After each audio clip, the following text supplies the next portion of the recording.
Hey, everybody, how's it going? Andrew here, and I just want to give a quick shout out to Jeff.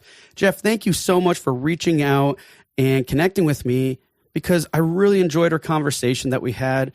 But in doing so, it allowed me to reflect for a moment and to realize how grateful I am to have such great listeners of this podcast, and that you find value in the discussions that we have with our guests. And honestly, it just means the world to me. So this is to all of you for being such great listeners, and really appreciate just you guys being here. It supports us a lot and allows us to continue to do what we're doing here on the podcast. So again, thanks to all of you. And with that said, let's get right to the show. Hey, everybody, and welcome back to another episode of Indie Game Movement, the podcast that talks about the marketing and business of indie games. I'm Andrew Pappas. I'm going to be your host today, and we're going to be talking about finding balance between passion and marketability. Now, if there's one thing developers generally have a strong supply of, it's passion. Well, this is a great driving force that sparks motivation and creativity. It doesn't always lend itself well when looking at projects from a marketing and business perspective, but it is possible. So today, we're going to explore how one developer made some interesting revelations over the course of a couple of projects that allow them to focus on their passion while taking a more pragmatic approach to the market, striking a functional balance between the two. So that's what we're going to be talking about right here today on Indie Game Movement.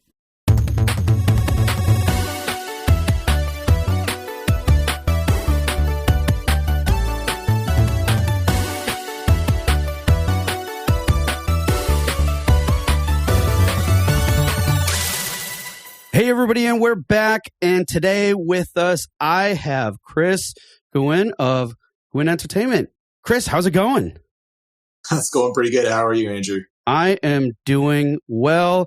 It's long overdue that you're here with me on the show because, well, folks, Chris and I have worked on a couple projects together. And we're kind of here to talk about that in a little bit. But before we do, for those of you who don't know Chris, he is the founder of Guin Entertainment. He's a developer, designer, writer, and composer, too. So, I mean, Chris, you do a lot of things for your games. Yeah, except draw. That's kind of the one big missing piece. But yeah. Yeah. Well, you do some pixel art here and there, but yeah. Oh, yeah, a little bit. But then you get help from. Yeah, absolutely. Oh, yeah. All right, cool. So you do just about everything with your projects, and of your projects, in the past, you've developed and released the game Adventures of Chris, which is a 2D adventure platformer, and now you're currently working on a title that was just recently announced, Geomythica, which is an 8-bit style JRPG. Really cool thing you got going on there. But outside of that, also some, achievements, acknowledgements want to call out too. Like, you're not doing this full time, which I'm sure we'll talk about. Nope. And what do you do for work again for your full time? I'm just a software developer. Okay. So I just work for a small company here in town. But yeah, okay, not games. That's cool. That's all on the side. Yep. But in addition to that, you also you have a podcast, right? That you're co-hosting? Well, yes, but it's been a little while Yeah. since we've gotten on that horse. I would say I'm sure you know the drill, but actually you've been remarkably good at like keeping the podcast alive and being regular about it. So kudos to you on thanks. that. There's a little bit of a challenge in making sure because you got to schedule time. My co-host has some very young kids. Making this work together is a little bit of an issue, but it's called JRPG Curmudgeons, and we like to yearn for the good old days when the JRPGs were pixel art and good times.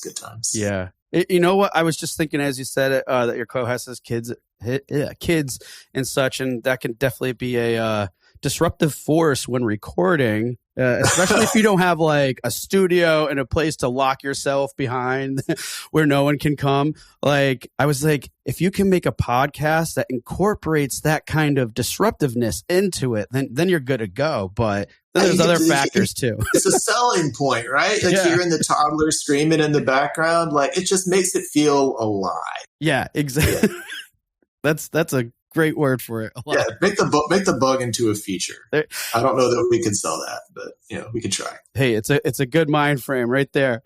But last but not least, I wanted to call out to, which I think is really cool, is at one point, before you have, a career as a software developer, before you were really getting into making different projects, games and stuff, you wrote a musical and it was produced. I mean, that's pretty awesome. Well, so I was actually a software developer at that time. This is when I was living in Boston, and I wrote musicals before I was mostly doing all this work on games. I did finally have one. It was picked up by a kind of a local theater company in Boston. It's just an amazing experience to have something you worked on, actually like have people working on bringing it to life. Like it was quite a thing. I will say the one difference between musicals and games that I feel like games has a little bit of an advantage is when a musical is over, man, is it over. They shut down, they strip the stage, everything is done, theater's dark, everybody goes home and you're like, wow, did that just happen? Like it's 2 weekends engagement, it's like a whirlwind, and then it's just done, and you're like, wow, that you just quite like the come down. Wow. from doing the musical. Whereas with a game, like it kind of keeps on going to some extent. Like you get even today. It's been 3 years since Adventures of Chris launched, and I'll still see occasionally people hopping on Twitch and streaming some of it, or people making reference to it or whatever. Like, I mean, it's obviously not where it was, but like games survive a little bit longer. So, cool. I don't know. Yeah, no, it has its advantages. Yeah, no, definitely. I mean, it's really interesting to kind of paint that perspective. It's like when we create things and stuff, we don't necessarily always visualize like what's that end result. And when you have something like two mediums like that and you're comparing the two, you're like, wow, there's I don't know. It seems like there's something more to games that has to offer, opposed to like something like, a musical. Not that there's anything less than it's different in its own way. If you do a novel or something, you have a thing that you have made when you're done. I guess technically with a musical, I have the script, I have like the recording, but you don't have the performance, right? It's just that kind of makes it more exciting in some ways, but also a little higher risk. So give and take. Cool. Yeah, definitely. Well, appreciate you sharing those things, but I also want to dig in a little bit more right before we get into our discussion, and that's with the Q Box round. And folks, for those of you who aren't familiar, that's just a quick series of questions I prepared for Chris. And Chris, are you ready for the Q Box round? Let's do it. All right. What was your childhood favorite game?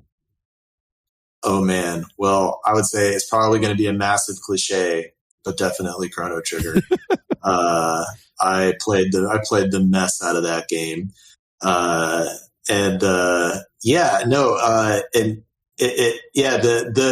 spirit of it, it's just so, colorful and adventure-y, I guess, if that, if you could call it that.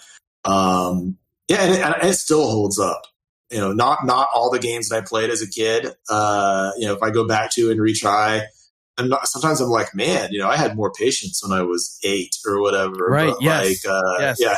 Chrono Trigger is still a lot of fun. Someone I know described replaying Chrono Trigger as an adult as like kind of sinking into like a hot bath. Like it's just so like comfortable and like relaxing, and like it's, I'll still break it out every so often and run through it. Although I'm normally doing it on my DS. Yeah. But it's a good time. Definitely a good one. And I share those similar feelings. I'm pretty active, for those of you who are curious, in the Chrono Trigger subreddit. And it's what's really cool, kind of what you said, is just it's amazing how many new people to the game are coming in and like, I've heard so much about this game, and they're like years younger than us when we were around when the game came out and stuff, and they're like, everybody was right. They're like saying how it holds up.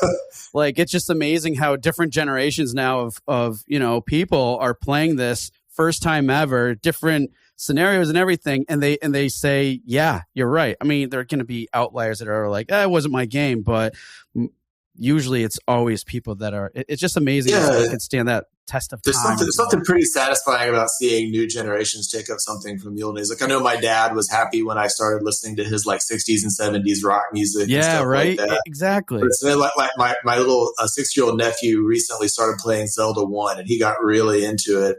He was having a lot of trouble at first, but eventually he beat the 3rd dungeon all by himself. I'm like, man, this is probably bad. Like, I'm so proud of you.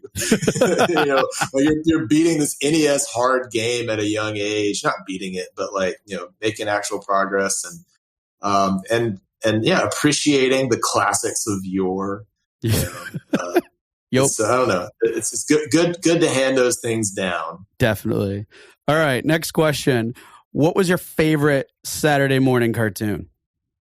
I'm going to have to go with Ninja Turtles on that, the 80s classic animated cartoon. I just looked forward to all those episodes. That, however, if you did enjoy the 80s cartoon, I do not recommend going back and watching that because wow.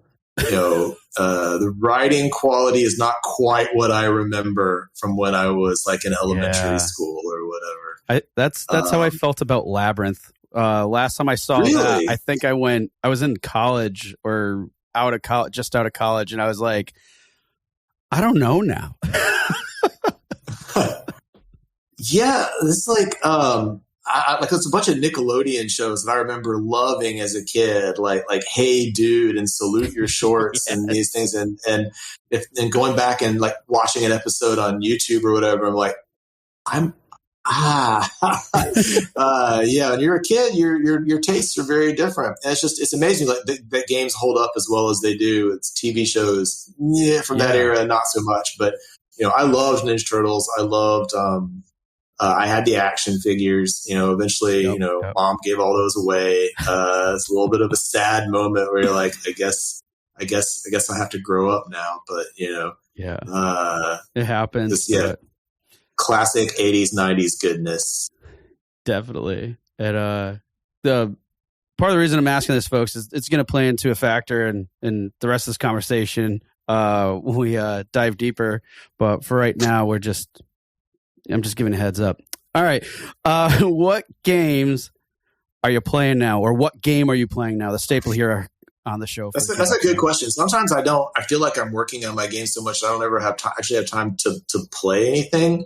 But I have made a little bit of progress recently on the Famicom version of Final Fantasy 3. Like, ooh. Not Final Fantasy 6, actual Final Fantasy 3 on the NES.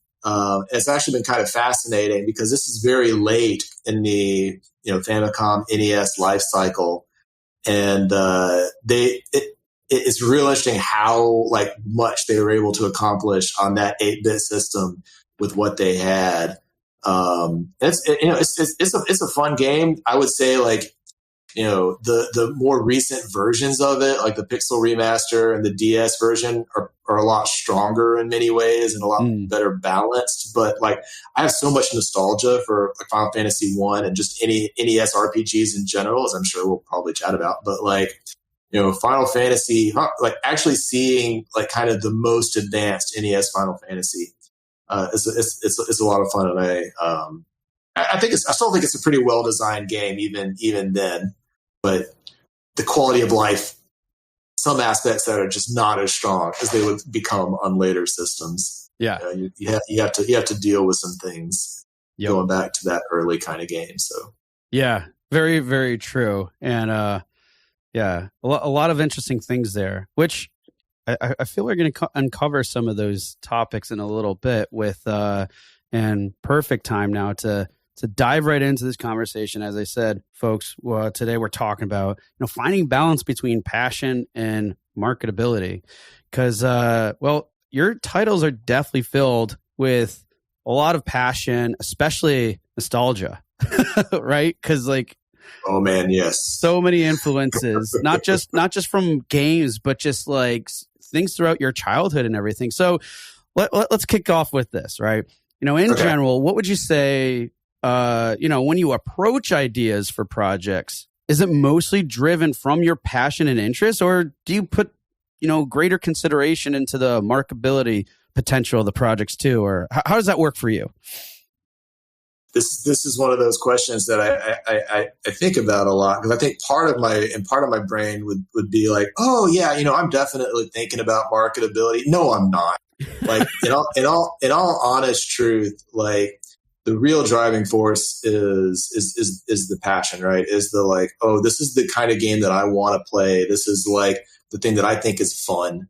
And in some ways, like I wouldn't say there was no marketability thinking when it came to Geomythica Adventures of Chris, in the sense of like, I might look out across the indie landscape at the time and be like, you know what? I don't see a lot of X, right? And maybe there might be a market for it. The problem is when you take years to develop a game, like by the time you're good, like now instead of there be like take with Adventures of Chris, right?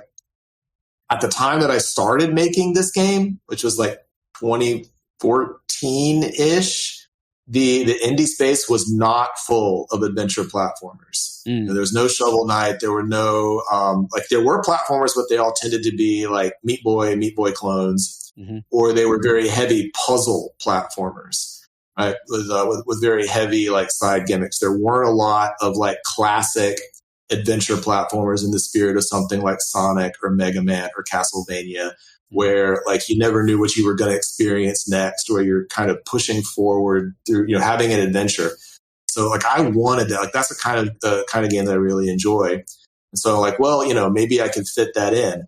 But 6 years later, there's plenty of adventure platformers that are out there. So marketability is like one of those things like, markets change, and they change a lot real quick. So it helps to have a shorter development cycle, which I definitely did not. So in that case, the passion is basically all I had, right? Because I'm like, even though I knew, each year that kind of goes by, like the market's getting a little more flooded, I'm like, well, I'm still going to see this through, right? Because I believe in my project. But I might have lost that early advantage when there might have been an unmet demand for an adventure platformer at that time, and then it's just And 2D platformers weren't as popular in the AAA space either, right? Like Mario was maybe starting. I don't remember the date on that, like the DS New Super Mario Brothers. But like, it sort of feels like kind of about the same era. Like people were starting to realize that 2D had value in and of itself, but it hadn't quite taken hold. So, you can, it's really hard to chase trends. It's really hard to like fill in empty gaps as they get filled. Something like, what was the last statistic? 40 bajillion games are released on Steam every second or something like that, Yeah, right. And yeah, especially now, because it's funny because you're talking back as far as like 2014 here, and what was it? Like Steam just announced right around the time of this recording that their 20th year anniversary, right? So if you really think about it, right, crazy, huh? But if you think about it, there's a lot that happens within a few years, let alone a big, huge course. So when you have a dev cycle that's like 6 years, and plus with Adventures of Chris, I mean, it went through some interesting changes too. Because I mean, you originally you made it for the Ouya, if we all can recall that system, right? Yeah, classic. Everyone loves the Ouya. Yeah. Everyone's still got one on their shelf somewhere, I'm sure. But even from that, you're like you really had this clear vision and that you wanted to see this. You're like this clearly has potential for a different market than just simply the Ouya. And then you kept going and you revitalized it and everything, or not revitalized. It was just like you remade it into something that was, I would say, more marketable than what the Ouya was for, because different. That was the goal of the revamp, right? Was at the time that I had made, and the original Adventures of Chris on the Ouya was very very pixel arty, and I kept hearing people refer to the phrase pixel art platformer as like something that was just obviously a bad game, right? It drove me crazy. but I hear people say, "Oh, it's a pixel art platformer," with just like, dripping with contempt. And I'm like, so not fair. There's plenty of great games that are pixel art platformers, but then at like the same time, like, the market was like, if you're an indie dev and you got, you're just trying your hand at starting the game. A lot of people start off with platformers because they think it's going to be easy. They think it's going to be like a little, quicker to get out or whatever. That was not true for me. So I don't know why you would think that. But the pixel art, like, I thought, I can't change the fact that Adventures of Chris is a platformer, but I might be able to change the pixel art part and try something kind of fresh and different. So I guess there was some marketability thinking on that front. That being said, I didn't do a big survey to find out like what people wanted the art to look like. I just thought, this is based a lot on 80s, 90s animation. Ninja Turtles, right, is a big factor there. Similar cartoons. So let's like try to make it look a little bit like a Saturday morning cartoon come to life. Problem is, I didn't necessarily have like a Cuphead level budget to really sell that. So, looking back at it, I might have actually made a different choice. Even, going back to 2015, 2016, people are making fun of pixel art platformers, and pixel art wasn't, a widely accepted just stylistic choice, but rather seen as something kind of low quality or, something just to throw away for baby's first game, I think that landscape changed, and I probably should have believed a little bit more. I think in the virtue of like classic 16-bit pixel art, but you live and learn. Yeah, because I mean, there's definitely, as you called out to, is a challenge and kind of like an evolving challenge, because as you mentioned with the whole pixel art aspect, you're like, all right, so let's kind of go into the hand-drawn route as it relates to a lot of the actual inspiration of the game too, right? I mean, not just from the art style, but also from like the theme, the story, and the world is very Ninja Turtles-y, right? There's a lot of like, it's kind of this weird mix of like, hey, this is kind of gritty New York City and just like weird and silly stuff with the Ninja Turtles living in the sewers. That feels so like early 90s to me. That's like kind of the sweet spot, right? The area is trying to kind of capture.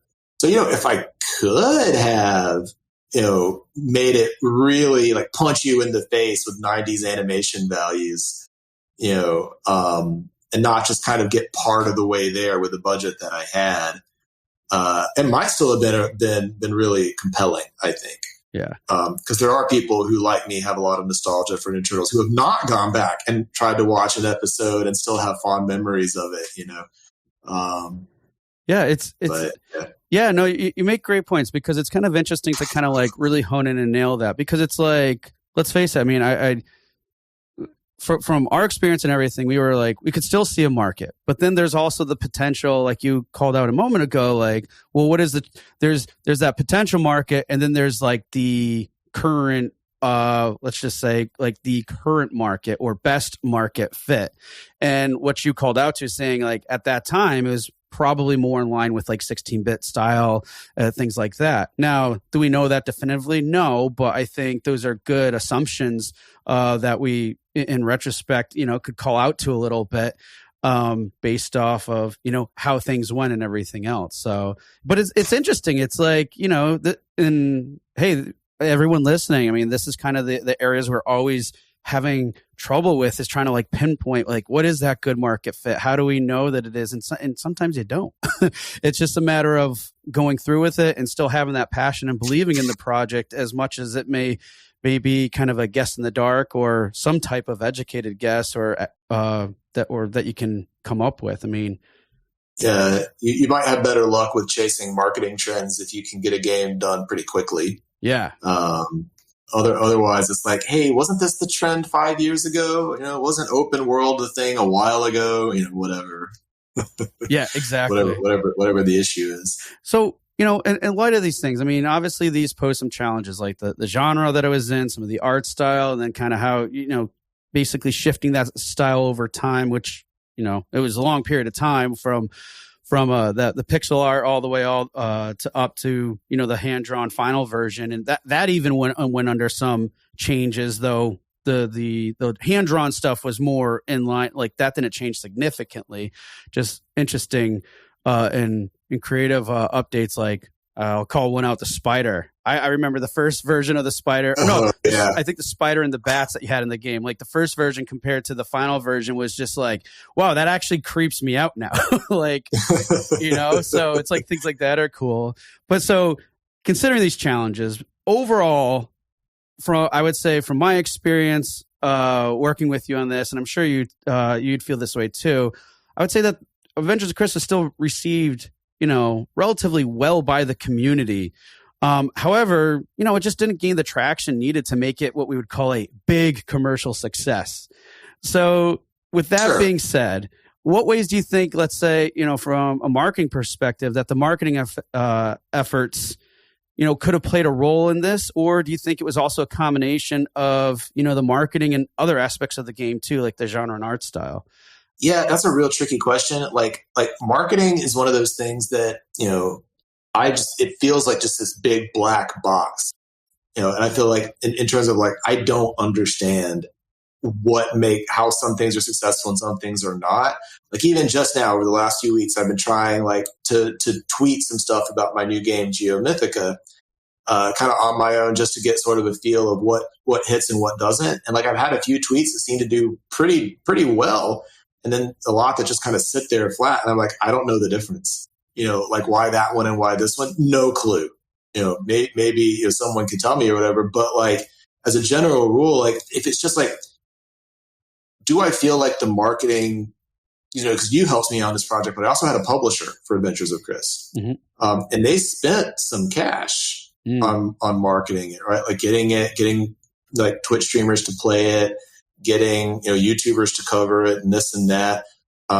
They even did some paid ads, which is something I've always been like a little ambivalent about, because it's like I can't always tell, like, is this actually getting a good return or not?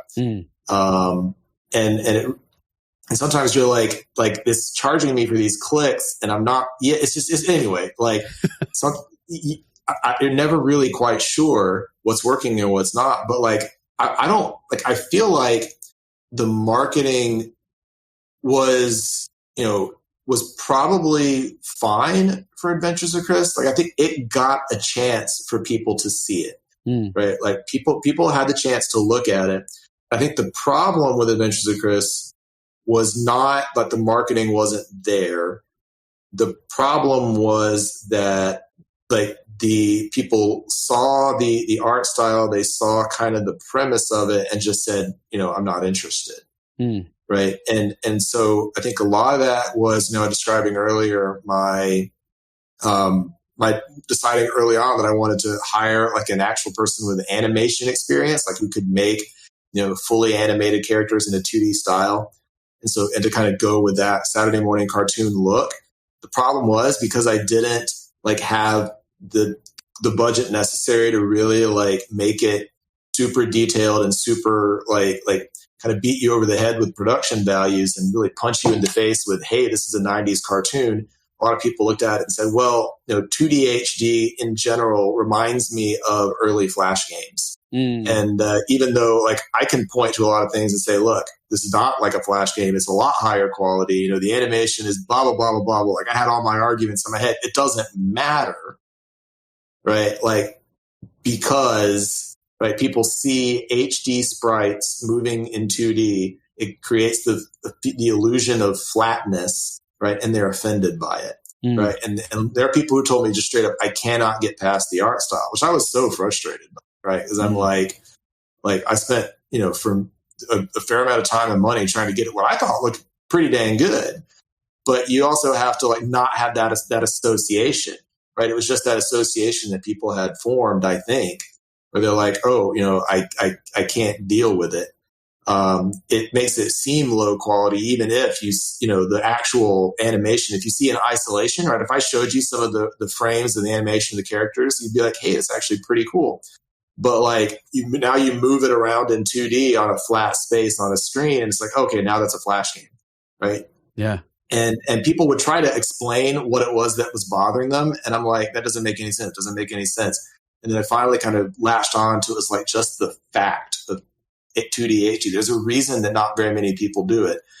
Unless you're a game like Ori and the Blind Forest, Cuphead, and you have the budget to like add enough detail, effects, and so high quality and so like all over the place that it just kind of, the production values are high enough to kind of overwhelm that. And I just didn't have the budget to make that happen. So, for me, I feel like that's just ultimately what it kind of boils down to is I think the marketing was probably fine. And maybe you could think, oh, there's a clever way we could have sold it, right? Like a clever, like Domino's style way where we come up with just the right way of like phrasing it. We have the right thing that like people go, oh, that's so charming or whatever, and then kind of get into it. But, I feel like that's like a black swan kind of good thing to hope for almost. Right. And hindsight's always 2020. Right. Then there's that too. Even it may not be right. Like even I'm not entirely like I'm convinced of this now because of just people giving me feedback. The problem with this 2D HD thing is that like, except for maybe a couple people, like a small handful of people, I did not hear this during the production of the game. I was taking it to conventions, showing it to people, family and friends. And, when in that case, like you're dealing with what I would call kind of like the politeness bias, right? And it's not like you think, oh, I can account for the politeness bias. I can tell when they're really not into it or whatever. No, you can't, right? Because it's really strong, really powerful. And people may not even know, right? Like, because I would have people, they would play the game. Once people played the game, as a general rule, most of the time, I thought they had a pretty good time. Yep. Right. Or they would, some people enjoyed it a lot. Right. And I would have family friends give it to other friends to play and they would 100% it over. I'm like, okay, that's a pretty good sign. People are having a good time with it. But there's a world of a difference between, hey, I know this guy in town who made this game. Isn't that awesome? Don't you want to try it? That's all, you approach it with a whole different attitude than it's just popping up on your Twitter feed or in your Steam, right.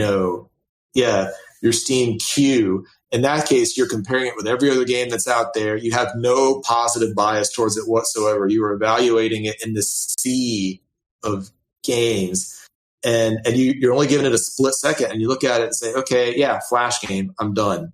And it's like, oh my gosh, it's like. you really have to like I think the marketing can only take you so far if those initial screenshots don't really grab people and compel people to make people want to at least give the game a second look. Yeah, right. Like it's just a huge uphill climb. And I want to comment too, and it's like over the course of that project we were realizing that. But it was like a slow realization because, with you, I would say I would probably work with you a lot more extensively than I do with a lot of other people that I work with for a variety of reasons. But in this particular project, like you're talking about like the production quality, I mean, there was still good production quality there. It just wasn't at the level of, some of the other examples you provide, like Cuphead. But then when you're so close to the project too, and we all have this problem, you get so close to it. And it's like when you call out like, oh, there's not as much like, let's say, depth to stuff. And it's like, you've made changes. So there is that extra layer of things. And we could see that progression of things and still see like, oh, we're doing a really good job and improving upon this. But then you remove that from that whole process and from that first impression. Is it really still it helps a project? Yes. But is it still going to make that first impression that you just called out to a moment ago with those screenshots or with other things? And yeah, there's not a happy middle ground when it comes to production values and people's response to it. Like in some ways, it's actually better to be like pretty cheap looking versus to be somewhere kind of in the middle, like, oh, halfway to Cuphead. No one's happy with that. Right. And you'll find that out too, right? The more that I kept like with Kyle, my artist, I'd be like, this animation needs a few more frames, right? and make it feel a little smoother. Well, now the next animation next to it needs a few more frames. And everybody's animating. You're just constantly adding and layering on. And it felt kind of overwhelming because, I'm not working with a super high budget. And also I have a day job. Kyle, the artist, was not full-time on the project. He was kind of helping me out on the side, which is part of the reason I was able to afford it. But it all meant that we're really hustling to get it to that mid-tier. But there's also a phenomenon that I thought was interesting is I had some players tell me when they saw the screenshots, they weren't impressed, but they did enjoy how it looked when it was full screen. Right. And I'm like, well, that's nice to hear, except that no one's going to look at it full screen when it's going by on their Twitter feed. There's just certain things you got to consider is that how people see it that first time is so important. And it can look, if it looks really great full screen, or you have really great gameplay or really great music or whatever it is, that, none of that outweighs a kind of negative association with a smaller screenshot they're going to see. Yeah. Because that's the first thing they're going to see. So yeah. And you have to deal with it. And we tried doing different things to account for that. I remember helping with some screenshots because we were doing that. We were taking screenshots, and because we're familiar with what's happening in a particular level or whatever, we were like, oh, there's a lot going on here. This is really intense. And then you get that screenshot and you look at it, it looks like nothing is going on, absolutely nothing, but there is so much happening. So when it came to actually staging some of these screenshots, there was one I remember doing. It took me not too terribly long for this one, maybe about 3 or 5 minutes. But it was I was purposely trying to get so many enemies onto the screen at once. Oh, right. You're trying to lightning them all at once. Yeah. The thunder spell, right? And trying not, I think it's still the screenshot that we have on the Steam page, but I was trying also not to die. And I'm sure there could have been things I could have asked you to do so it could make it easier. But the point is, it's it wasn't the point. It was more of let's get this, and I spent some time doing it. And when we finally got doing it, what's funny is no player in their right mind would ever do that unless they're purposely getting a screenshot or doing something else really crazy because they're bored or doing whatever. It's remarkably labor intensive to get an effective screenshot sometimes. And you think, oh, well, I'll just film myself doing some cool things, and then I'll go through and pick out the screenshot. Occasionally you can get a good one doing that way, but a lot of time you actually have to really put the thought into what you want, how to set it up. You may even have to do some special case coding depending on it's just, it's like so much is staged trying to get it just right to get that effect you want. And honestly, that is sometimes the last thing I want to be spending time and effort on when it comes to game development. I do not want to be staging these 2D shots. I would much rather be actually working on the game or, just about anything else. It's kind of interesting too, because as we're talking about that, I'm thinking it's well, these are all things we never think about in terms of the marketability of our games, right? Who would go through that much process to think about, hey, when you're trying to do this, that, and the other thing, when it comes to putting your game out there, are you really putting that much thought into the process of how a good screenshot can convey and make that great impression, right? We're not. But then it comes back, it's you can do all these things, but most of us, I would say, are in line with you in saying that I wouldn't want to do that. So is this and again, this is very specific, folks, but is this also a consideration you should make with your projects in the future? I wouldn't say it's probably not one that we ever think of. It ever comes to top of mind, just only when we need it. But it's little things like this, I guess, can make a potential difference in terms of how everything else shapes out. Yeah, I'd also say insofar as you can, little short animation snippets are going to sometimes sell things a little better. You think about killing an enemy feels really good in the context of the game. There's a lot of things happening at once, but at no point, if you take just a single screenshot, is that going to make any sense, right? Maybe in Mario, that moment when he's literally on the Goomba squishing it, but even then, you're not seeing where he's coming from or how he's bouncing off or all the things that really make that satisfying. So like the motion matters so much. It's just tragic that so many things, they want screenshots, so many media, it's got to be flat, but emails, Steam page, Right. But even with that, there's video, but then still it goes back to everything you mentioned too about like kind of the art style and all these other factors and why you were working towards, like when Kyle said, maybe we should get some more animations here to improve upon this, and then everything else is being done, right? So because it's like, okay, we know the challenge with the screenshot stuff, but then how do we apply it to the video stuff? And then it's just still it's can be a crazy cycle. This is a fun thing that I have learned from other like developers that I have gotten to become friends with over the years working on these things. Is like there are some projects that have been incredibly successful out of the gate, getting publishers, getting lots of money, getting lots of feedback and things, and all they had was a handful of really high production value screenshots. Like they developed toward the screenshot, right? They didn't have a game at all, no demo, nothing you could play, but they had those screenshots and it sold. People got really excited about those screenshots. And that was just such a foreign way of thinking to me. But like, if you're thinking in terms of marketability and you're thinking in terms of like actually, maybe someday making a living at this, thinking like, the screenshot is everything, like get that where you want it first, right?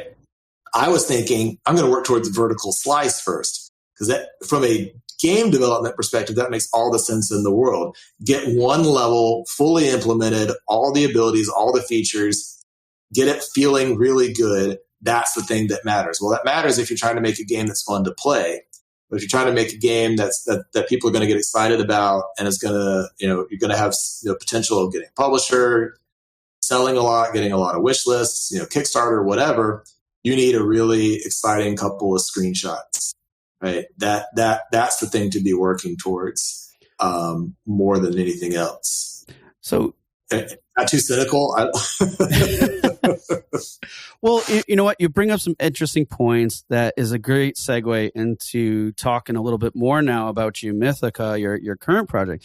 Because, here you are talking about, hey, leading with the idea of, hey, how does this game make a great first impression? Screenshots, video, whatever, right?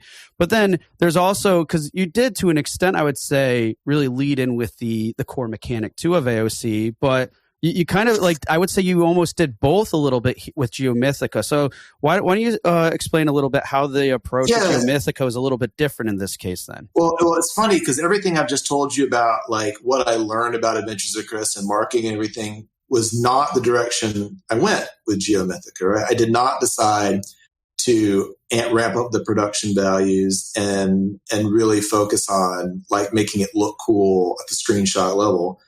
What instead I was thinking was with Geomythica is like, I am going, because I recognize, like you say, passion versus marketability, right? And I'm like, I'm just going to lean into the passion more and just recognize I'm not going to try to like spend as much time or as much money on Geomythica and keep it a little bit more, I would say, in the hobby space, right? Not completely, right? I still kind of want to get it out there and sell it to some extent.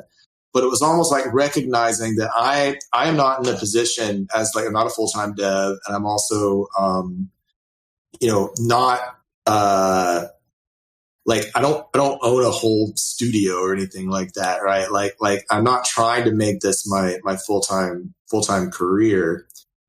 So it's like let's recognize where this is, where this lies in my life, in my sustainability, kind of bring it down from Adventures of Chris in a way, right? I was saying that middle tier is like a no man's zone, no man's land between like cheap and quick and high production values and everyone loves it. You need to kind of pick one or the other. And so like, I'm going to say, well, I don't think I can do high production values and everyone loves it with the money and time that I'm willing to spend. So I'm pulling it back And so I thought, we're going to do straight up pixel art, and not only pixel art, we're going to do NES style pixel art. I actually have some nostalgia for it, and I kind of love it. Not everyone does, but I'm just going to kind of own that, this is not Cuphead, right? This is, and still try to make a game that's a whole lot of fun, because that's where my passion for it is. Thinking about the core mechanics, thinking of the how it plays as an RPG, the stuff that I really want to experience myself from an RPG, the things that I think make a game a lot of fun.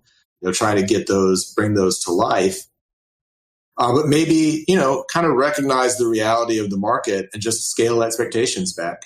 That's not probably a very satisfying answer for a lot of people, but I think it for me, it makes it more sustainable. It makes it more fun, right? Take the pressure off a little bit. Keep this a little bit more as just like a side project that I'm spending some money on, right? I'm still getting a little help marketing. I'm still getting a little help with the art, but maybe not to the degree that I did with Adventures of Chris. And just kind of pull it back, be a little more smart, a little more humble with it, and kind of keep it a little more in the passion space, and just own it and be like, yeah, this is a passion project, and I'm fine with that. I'm going to make games because I love making games. And I'm going to try to, get an audience, because that's where a lot of the satisfaction comes in, getting people to play it. But if this doesn't become like, my full-time career, I'm still going to be okay with that. Right. This is in a good place for me where I'm at, Yeah. And honestly, it's cool to hear that, like, how you position things. It's like, hey, there's that no man's land, and then there's really high production quality and really low.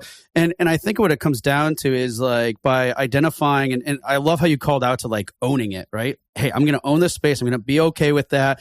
Lower the scope, lower expectations, whatever it might be, but just have that one goal of making it fun.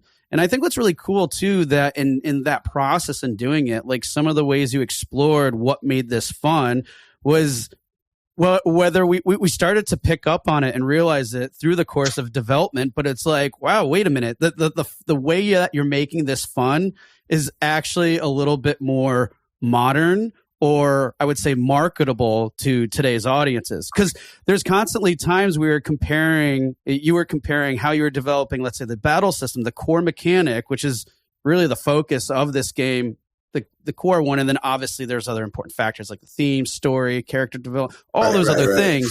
But it's like that battle system, and we're comparing, you're like getting some ideas from other games, like, look how Final Fantasy VII Remake has changed, where the battle system is completely different. And then now they have 16 that's completely like, and you start looking at all these concepts of what battle systems are now. Not to say that you're doing this with Geomythica, but still it's like in the process, it's just interesting things that started happening organically just from the passion and Geomythica is absolutely like a more modern take on combat than an NES RPG would imply, right? Mm-hmm. The 8-bit sort of implies turn-based, and in fact, round-based. If you want to get really, really old school, the way Final Fantasy 1 and so forth actually operated. And instead, it's a little more Zelda-y, right? Like a little more action-based. And yet there's still the menu there and everything. So like hopefully it feels like a really good blend to people.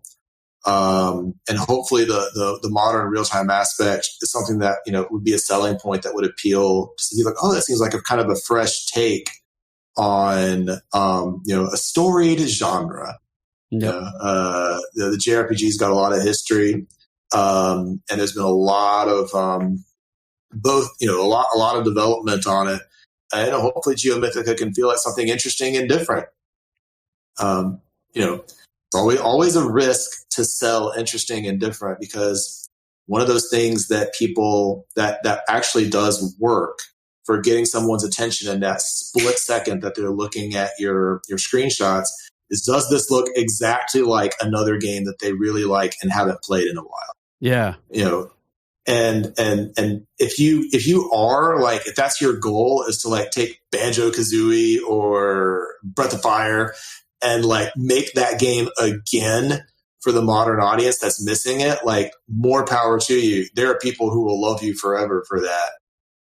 Whereas what I'm doing in Geomythica is a little more risky, because it's like, well, what game is this exactly like? Well, it's like kind of like this game and this game blended together. And it's like, okay, I don't immediately know what that means. And like, no, trust me, it's a lot of fun. But I don't know you, and I'm only willing to give you a split second while I'm looking at your game before I pass on to the next. I'm saying, like, it's a risk.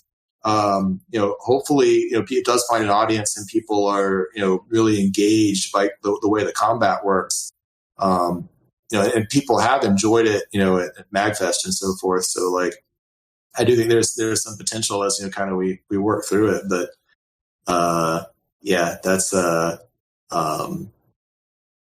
we'll see what happens. Well, I want to call it to something too in all that, because it's like, hey, look, as you mentioned earlier, you identified how, hey, this 8-bit style, especially within the, kind of like JRPG audience, might not necessarily resonate with that art style choice.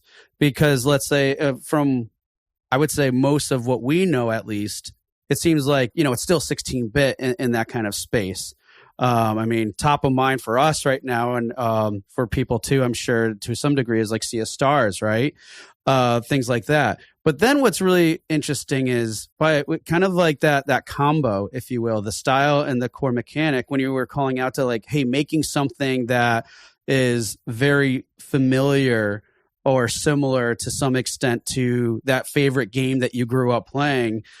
And then combined with the 8-bit style, I think what's happening with Geomythica now is it's an interesting combination where, okay, because of showcasing the combat, like you said, making it fun, it was most important to you, and knowing that, hey, that's going to be a driving factor for players in general anyways, make sure it's fun, that core mechanic. Well, when you showcase that and you showcase certain abilities, such as like, the spin attack that Geo does, but then it's also placed over an 8-bit style. In a way, it kind of does its own thing to really stand out, because people see something they're familiar with, but they're not, because of like, there's just this weird, unique thing that's happening that kind of calls attention to it. I hope that people respond to that with like, oh man, this looks actually fresh and different, and not like every other indie RPG that's coming out. Because like, I will tell you, like there, I get sometimes where I'm a little bit like, I just want to see an RPG that's not set in a Final Fantasy IV, like pseudo medieval world, just on occasion. Or also, Earthbound clones, there've been a lot of those too. Like I see something that puts a little bit of a fresh spin or twist on it. I'm excited about my friend's game coming out called My Familiar. They got production values, let me tell you, that's some serious pixel art going on. But like, they have kind of the decaying 90s urban environment, full of like kind of strange creatures and monsters and so forth. And it's a real interesting environment. So there's a handful of games that are like, Kingdom's the Dump that's coming out. Okay, that's a different take on sort of the world and everything. And hopefully people look at Geomythica and say, okay, like, this is not, this has got like kind of an optimistic, colorful 90s set in the real world, but yet with some 90s silliness going on. This is not exactly like, other RPGs going on. Hopefully it feels fresh. We'll see. There actually is. Some people have made Earthbound comparisons, and I'm like, oh wait, that wasn't my intent. But yeah, no, it's interesting, because it's like so far though, it's like just recently announced, we're starting to see similar characteristics in terms of like very basic stuff, in terms of people commenting or calling out to certain things that they really like we kind of saw with Adventures of Chris. But overall, I would say that like, as of now, at this state at least, it is finding kind of a good balance between the whole passion of everything and also, some of the market fit. Because, there are some of these cool differentiators that we're finding, like the style combined with the more modern approach, the pacing of everything. That's one thing I love about when I've been play testing, is just the like, I've played this not as much as I want to, but so many times where it doesn't ever get old, even though I'm going through the same things over again. Yeah, fast-paced combat is something I really, I feel like would be a nice selling point and people would latch on to. Not every fight is going to be a Final Fantasy Tactics style, 30-minute long. But it can be. It could, yeah, for a boss fight, for a big important boss fight, we can make it tactical and make it tough. But for your average, mob fights or whatever, you can just kind of clean it out pretty fast and move on to the next one, and hopefully it feels pretty satisfying. Yes. So with all these things in mind, what ways now are you approaching your marketing efforts, would you say, differently than compared to Adventures of Chris? Is there much of a difference, or how's that lens look now compared to before? Well, that's a tricky question, right? Because we're just now getting started with any marketing for it whatsoever, having kind of just been announced. Yep. And I would say right now it's starting off. I think the things that I've kind of learned from Adventures of Chris that I'm pulling forward are maybe let's not mess with paid ads for a while. Maybe let's not I've learned some things about the daily social media posts. I sort of feel like that turned out to be a fair amount of, it was pretty labor intensive for perhaps not a great return. Mm-hmm. So maybe a little fewer, maybe more significant social media posts is kind of maybe where I'm going a little bit with that. I'm still open to a lot of things though, right? If someone was like, "Oh, I figured out how to market your game," I'd be like, "I am all ears. Let's go for it." But I think mostly it's just a little more cautious in some ways, right? We tried a bunch of things with Adventures of Chris. Sort of saw some of the things.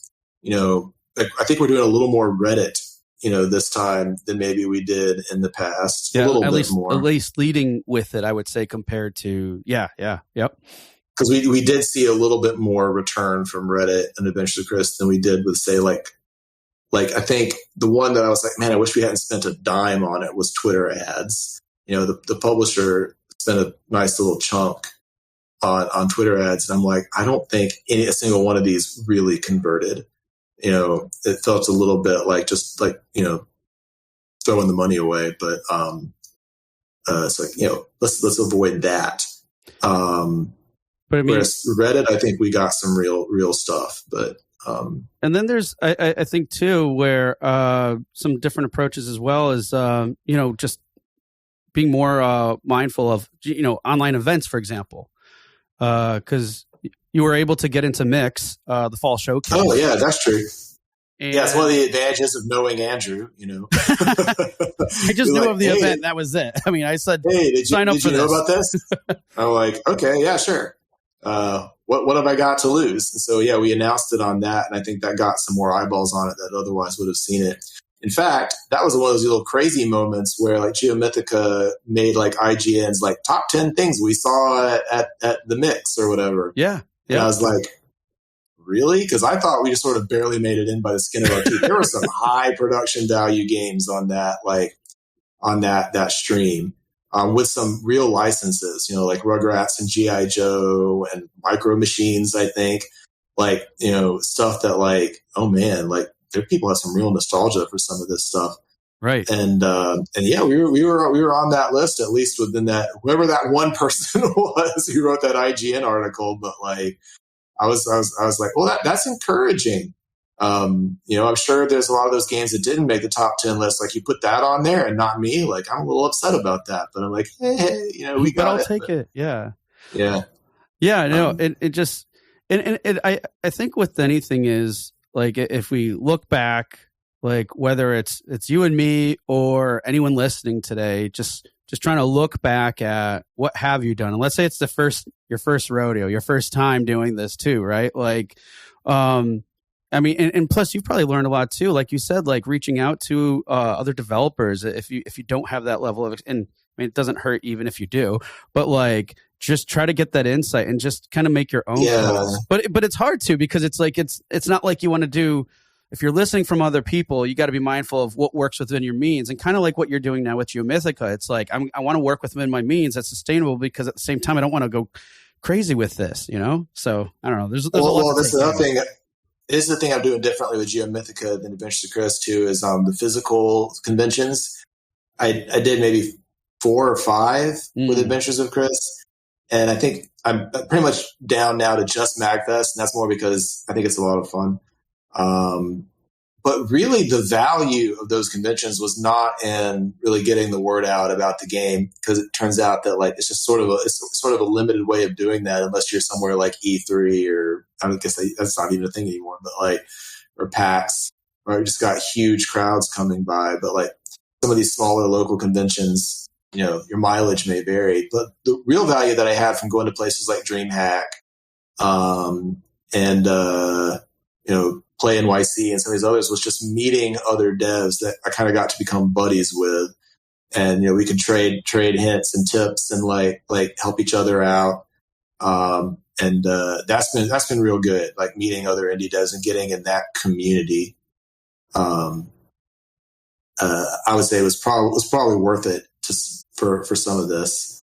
But yeah, if you have a lot of fun going to local conventions and stuff like that, I wouldn't tell you not to do it. But it's just, it may not, in terms of dollars spent traveling to number of like email signups, you may have to do that math. Right. Yeah.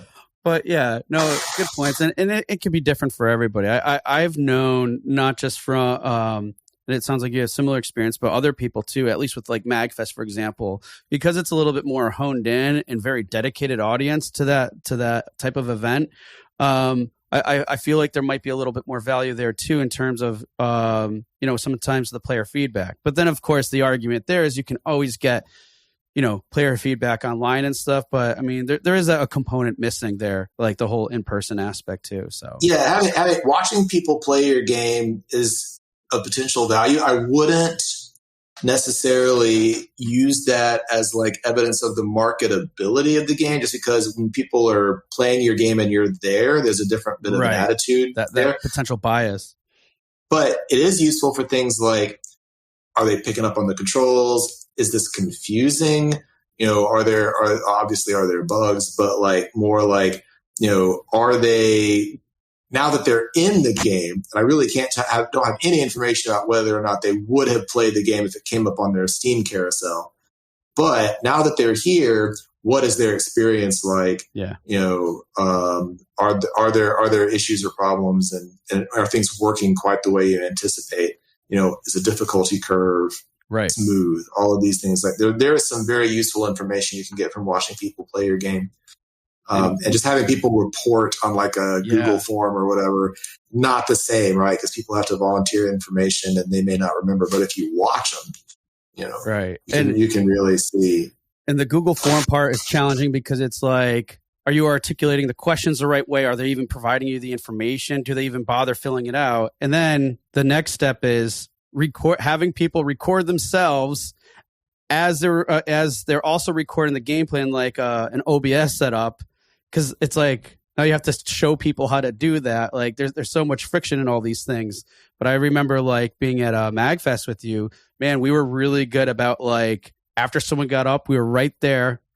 Try not to be too intrusive, but like, hey, what did you think? And then we were able to on the spot formulate our questions a little bit, which helped us inform further thoughts, how to ask questions that were really honed in and focused on the areas that needed to be addressed, and also know where to not listen to information too. Cause we had some stuff come in where like, we are not making a completely different game because you didn't like that. Yeah. No, setting expectations is another thing you can learn something about from the conventions, right? Like, telling people, hey, do you like retro RPGs? And they may say, yeah. And they come over and they're like, well, this isn't turn-based. That didn't really happen with us because we sold it as an action RPG pretty consistently. But then we got the other thing where people were expecting it to be more like Dark Souls. right? And they wanted to be able to like totally focus on the action part of it and not have the strategic menu aspect of it, which like is sort of in this middle ground, right? And so we got to think of like, all right, how are we going to sell this so people know coming in that it's action, but it's also got this command strategic, component. Yeah. And so, you learn as you go. Right. And that's the challenge too, because it's like, if you say one thing versus another, and it could dictate a different action, positive or negative, or both negative or whatever. But we both know too, once you get people in the chair, at least at those things, I mean, the average playtime, I think if I calculated correctly based off of my just pen and paper notes, was like anywhere from like 30 to 45 minutes on cases. And but still, like those factors are so hard to nail down, because if we knew we could get people to play the game and get into the game, but we had to make sure that first impression was right, because if it's not, you don't get people in the chair, you don't get people to look at, all these other factors that come into whether it's a physical thing or online type stuff. So yeah, like you said, it's a process. Well, lots of great stuff here. I can't thank you enough for being with us today. So as we close, Chris, do you have any tips, suggestions? I know you shared quite a bit in there, but what are the ones that stand out that you think people listening today should really consider when they're looking back and moving forward and trying to find that balance between passion and marketability? Oh man, you know what? Like, I feel like I failed on my homework because you sent me these questions a little bit ago. And I'm like, oh wow, what would those be? And I'm like, I didn't quite make it down this far. That's all right. Well, just like of a couple. I mean, the last one I'll just call out to is like, you said something about setting expectations in terms of like when it's events, or even when you're just having these, conversations or thought processes about like, what that initial impression is. I think my first tip to everyone is just think a lot about what your Steam capsule is going to look like, and what it is that is going to appeal to someone who does not know who you are and is coming in, seeing your game in a sea of other games, and is going to come in assuming that they're not going to like it until you prove otherwise, right? Like, what in that Steam capsule, in those screenshots, in your logo and your key art is going to grab them. Cause that, like, if you're really trying to make it, make a career out of this, like, I feel like that's just kind of, that is the thing, right? That's what you got to put your emphasis on and fix on, and build your game towards like making a Steam capsule that's going to appeal to a lot of people. I would say that's like maybe my number one tip. And my other tip is, if you don't want to do that, then don't quit your day job and kind of accept like this is going to be a really fun hobby, and manage your expectations. Yeah. Don't think, well, I'll do this on the side and I'm going to make $1 bajillion and become a viral indie success. That's like black swan level stuff right there. Yeah. Cause I mean, at the end of the day, if you set your expectations too high, it's just, there's more room to essentially, I would say, just lose the passion. And I would say more than anything, it's like having the passion is probably, if not as important, more important than the marketability of something. Because if you lose the passion by overextending your expectations, then what else is there for you? Because I had a friend, an indie dev friend, who's no longer making games, but he thought, I'm going to try to make an Android app that's going to sort of meet kind of, he was going to do a marketing trend sort of thing. And he just couldn't bring himself to finish it because he didn't actually care about what he was doing. Yeah. Like the passion is almost like a non-negotiable thing. You got to love what you're doing. You're just not going to do it. But, maybe within the scope of things that you're passionate about, you made a list of like your projects that you think I would have a lot of fun doing X, Y, and Z, you'd be like, you know what, Y is the one I could make a really good, set of screenshots on that would be really compelling to someone who didn't know me, right? Yeah. You can work with like the Venn diagram of things I am passionate about and things that I could market. Try to find where they overlap. You may be like me and maybe the circles are not really overlapping at all, but like you may have some overlap, and try to find that overlap during the early phases of deciding what it is you want to work on. Love it. Well, Chris, thank you so much for sharing that insight, those tips. And for anybody who's interested in learning more about Geomythica or Adventures of Chris, or, want to reach out to you, what are some good ways to do that? Do you have any links or things that you can share with us? Yeah, sure. You can always go to geomythicagame.com, find out more about that. Check it out on Steam. If you want to get in touch with me, probably the best way is honestly on the Guin Entertainment Discord, because I participate on there pretty much on a daily basis. And there's a link on the Geomythica Steam page and the Adventures of Chris Steam page. So you want to hop on and join us. We like to play Guess the Game every morning. But, yes, we do. It's a fun group of people, but mostly like if you want to make sure that you can have like a real conversation with me for whatever reason, like that's the best place to do it, because I watch that pretty closely. Awesome. Well, Chris, thank you so much. And of course, everyone listening, highly encourage you to check out those titles. And if you'll find me actually fairly frequently in that Discord community too. So we have a good time.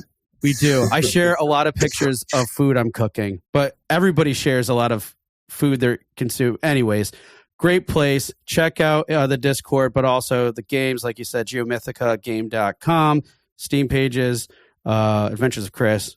Chris, thank you so much for taking the time and talking to us about this. Thanks for letting me come on. I had a great time. Hey, everyone. Thank you for listening to another episode of Indie Game Movement. I'm Andrew Pappas, your host, and the show's producer is Mustafa Price. Show notes for this episode can be found by visiting rengenmarketing.com, the number episode of the show. Rengen Marketing is a consulting marketing company that helps indie devs with their marketing efforts. Whether you need guidance with your game's marketing strategy or could use a free marketing plan template, then please visit www.rengenmarketing.com and take action. A special thanks to Dakota Saab for Season 2's opening theme and Melissa Gellis for the new logo design. And as always, thanks for being such great listeners, and we'll see you next time on Indie Game Movement.